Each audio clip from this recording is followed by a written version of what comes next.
आज हम संविधान की प्रस्तावना को समझेंगे, उसके शब्दों को समझने की कोशिश करेंगे और देखेंगे कि क्या क्या एग्ज़ाम के पर्सपेक्टिव में इम्पोर्टेंट है।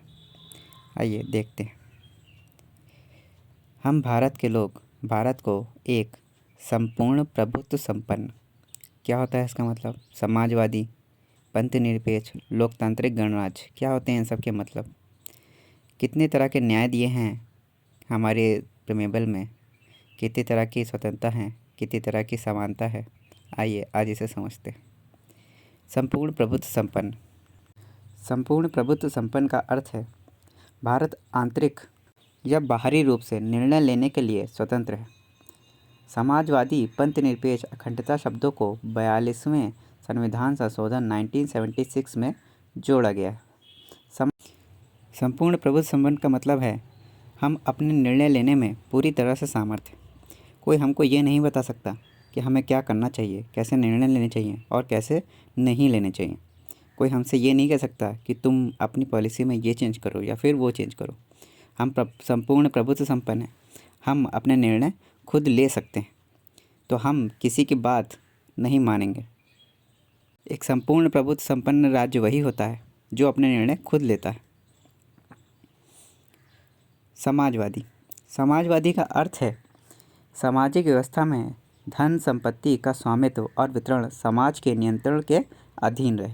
मतलब मान लीजिए एक गरीब आदमी है, एक अमीर आदमी है, तो हर समाज में गरीब अमीर लोग मिलेंगे, लेकिन धन का वितरण इनके बीच क्या हो, समान हो। किसी को बहुत ज़्यादा ना मिले, किसी को बहुत कम ना मिले। यही समाजवादी का अर्थ है।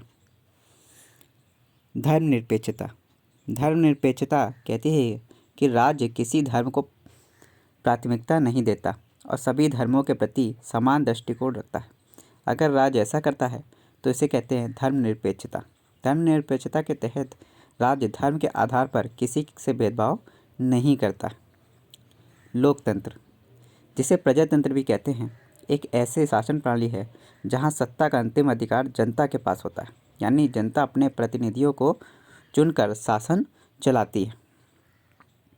गणराज्य, ऐसा शासन प्रणाली जहां जनता द्वारा चुने गए प्रतिनिधि शासन करते हैं, ना कि राजा या वंशानुगत शासक। मतलब राजा का बेटा राजा नहीं बनता, बल्कि जनता द्वारा चुना गया आदमी ही राजा बनता है या फिर शासक बनता है।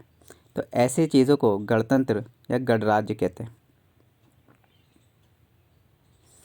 अब हम देखेंगे कि हमारे यहाँ कितने प्रकार के न्याय हैं। तो प्रेमेबल में हमें 3 प्रकार के न्याय दिए गए।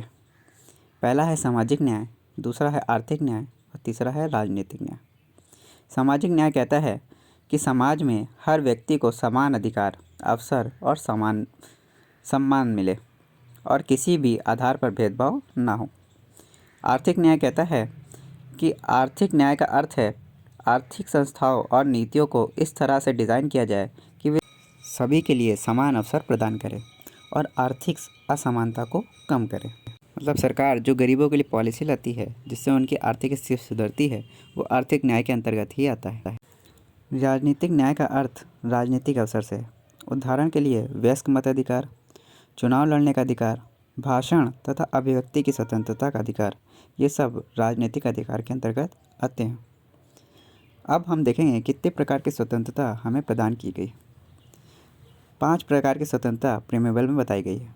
पहली, विचारों की स्वतंत्रता, दूसरी, अभिव्यक्ति की स्वतंत्रता, तीसरी, धर्म की स्वतंत्रता, चौथी, विश्वास की स्वतंत्रता और 5वीं, उपासना की स्वतंत्रता। अब हम देखेंगे कि हमें समानता कितने प्रकार की बताई गई है। तो 2 तरह की बताई गई है, अवसर की समानता और प्रतिष्ठा की समानता।